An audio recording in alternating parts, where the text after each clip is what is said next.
Hello, my name is Kelly Lee. I'm submitting this presentation of the Monotone Convergence Theorem in partial fulfillment of the PhD comprehensive exams.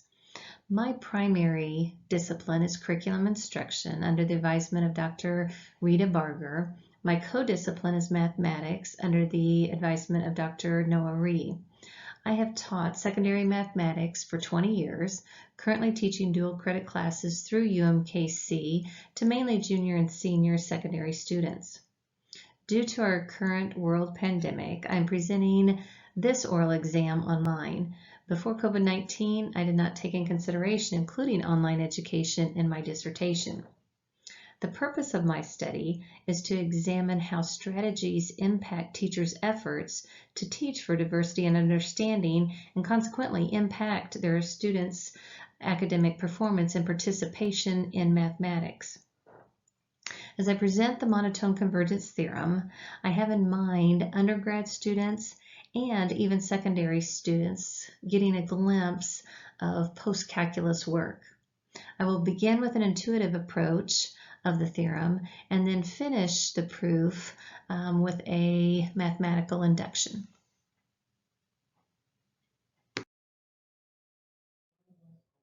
The monotone convergence theorem begins with the function f, which is s measurable in an increasing sequence.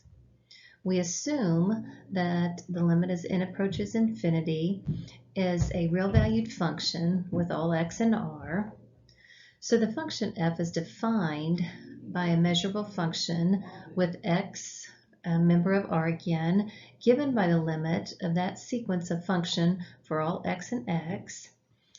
This then allows us to interchange limits and integrals in certain circumstances.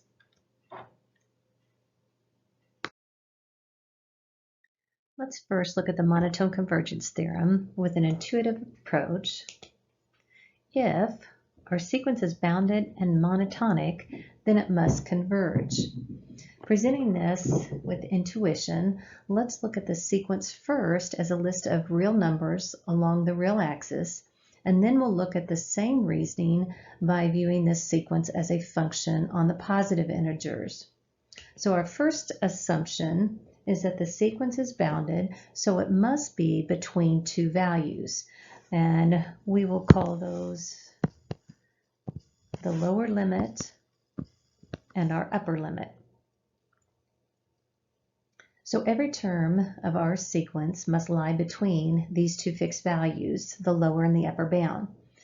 We'll assume here that the sequence is monotonic increasing, so our terms are getting larger. So you can imagine that we could see our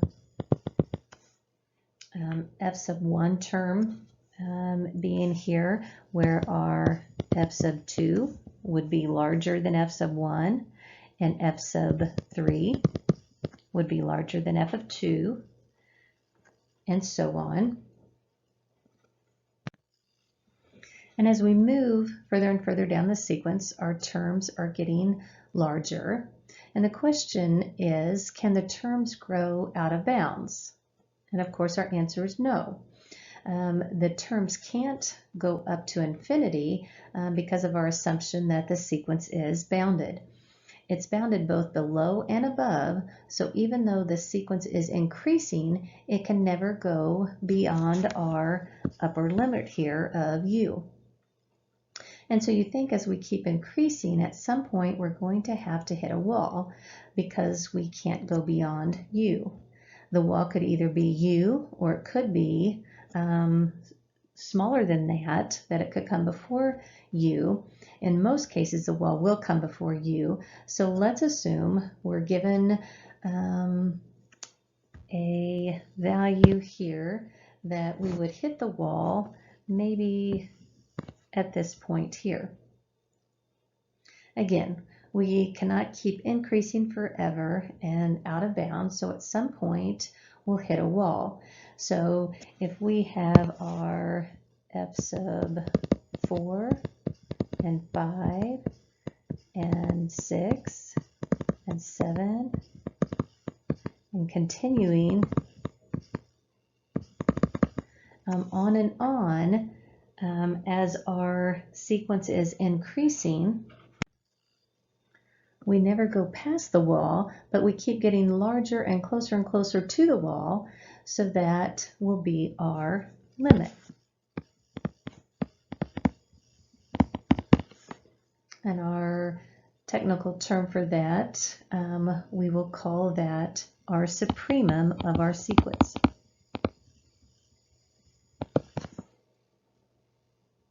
This is the intuition of the monotone convergence theorem. Now let's take a look at the same idea by viewing this sequence as a function on the positive integers, again assuming that our sequence is increasing.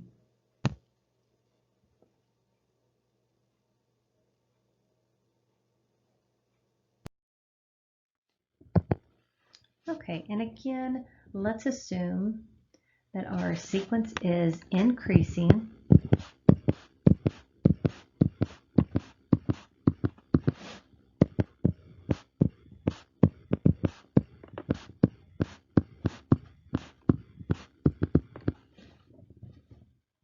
And so by assumption, the sequence is bounded, so we have an upper bound in U.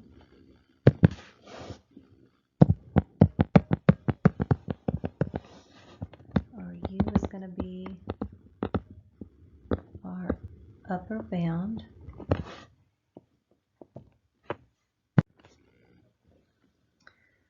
So from here we assume that we have a sequence of positive terms that are increasing. So we can imagine having our f sub 1 right here from the start, that f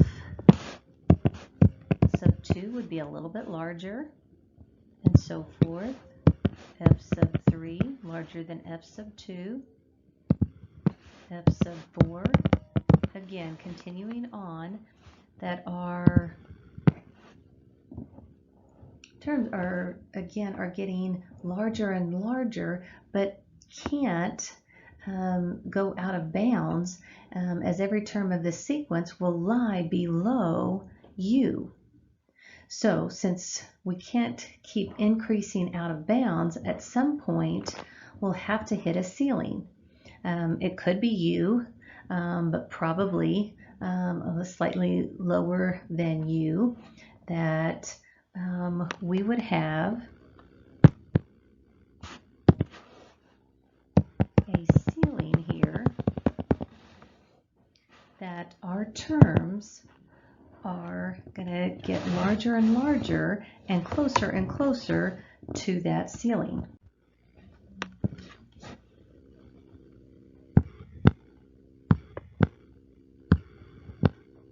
So you can see that our terms, again, always increasing, approaching that ceiling, and we're going to call that ceiling our limit.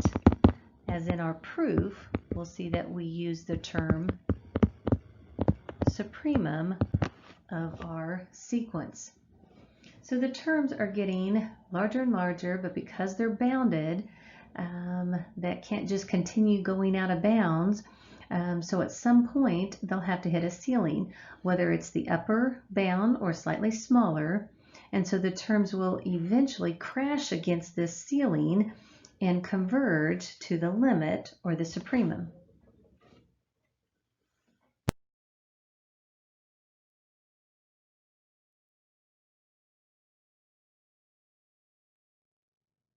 To begin the proof of the monotone convergence theorem, we see that we have an increasing sequence, and that we're assuming that the limit as n approaches infinity of f of n is f, which has no effect on n.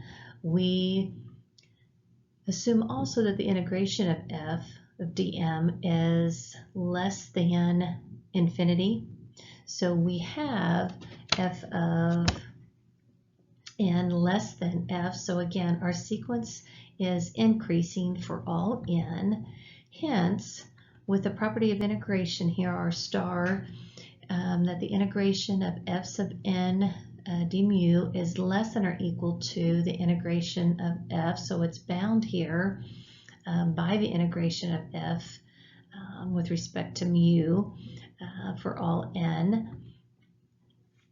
We look then at the sequence as the area. The area is bounded here by the function of mu, so that the area is also increasing. And the limit as n approaches infinity of f of n d mu exists even if it may be infinity.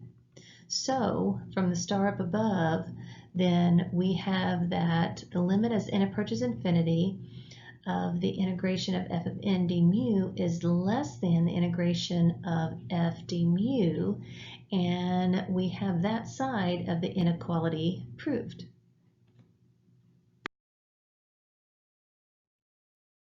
So to establish the reverse inequality, we take any simple s measurable function and we find some s, which is less than f, and we have an alpha that can be any real number between 0 and 1 for all n. Next, we construct a set E sub n that has all the values of x where it satisfies this relationship here. Just by using the subtraction property with inequalities, we come to that f sub n of x minus alpha times s of x, which is going to be greater than or equal to 0. Since both the f of n and s are both s measurable, we have f of n minus alpha s is s measurable because the subtraction property would also be measurable. Since our set maps to the inverse function, which is also positive, we have E sub n, which is a member of S for all n. And since our function is increasing, therefore our set then is also increasing.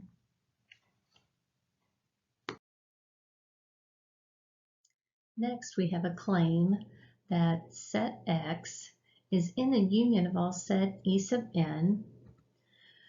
So clearly, if X equals the union of E of n, then the union of E of n is in X. So to show the next conclusion, we show the reverse inclusion. In case 1, we're going to state that S of X equals 0. Then X is a member of E of n for all n, so that X is a member of the union X is in union of E of n.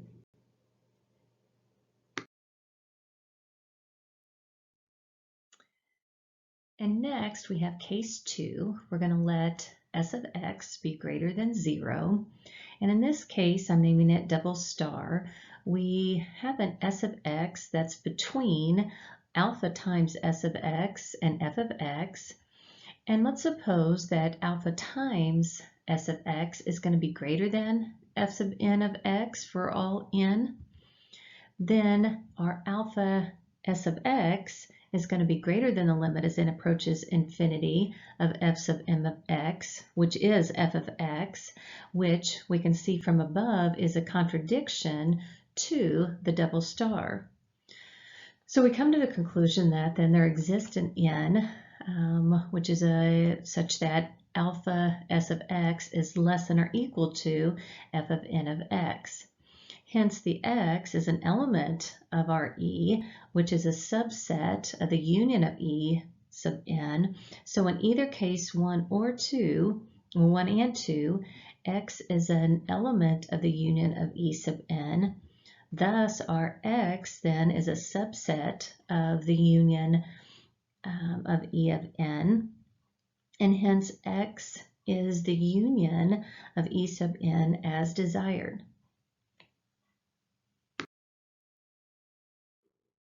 And now we'll define the v function as the integration of s d mu for all e in S.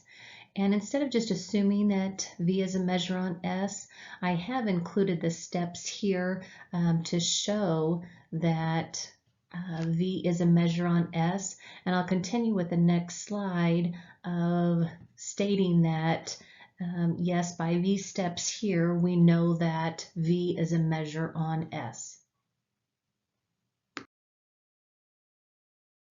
And now since we know V is a measure on S, we can look at the integration of S d mu equal to the integration of S times its characteristic function d mu equals the integration of S d mu in X as equal to, and looking here that we know that X is a union of everything here by the definition of V in our previous steps that we took to show that V is a measure on S. We know that that's equal to the limit as n approaches infinity, the integration in E of S d mu. This implies that, we'll call this number 2, alpha times the integration of S d mu is equal to alpha times the limit n approaches infinity of our integration in E again of S d mu, and then I can just flip my alpha and my limit here, but for all n, alpha times the integration of S d mu and E is equal to the alpha times the integration of S, and again, the characteristic function of E d mu is equal to, and I'll label this one number 3, as the integration alpha times S of our characteristic function 1 of E d mu is less than or equal to our integration of F sub n d mu. We know that our F is greater than our S from the previous step. So from 2 and 3, we have, I can pull out my alpha times integration of S d mu is equal to the limit as n approaches infinity of alpha of our integration S d mu in E again is less than or equal to the limit as n approaches infinity of our integration of F sub n d mu, which just simply means that the alpha times our integration S d mu is going to be less than or equal to the limit of our integration of F d mu.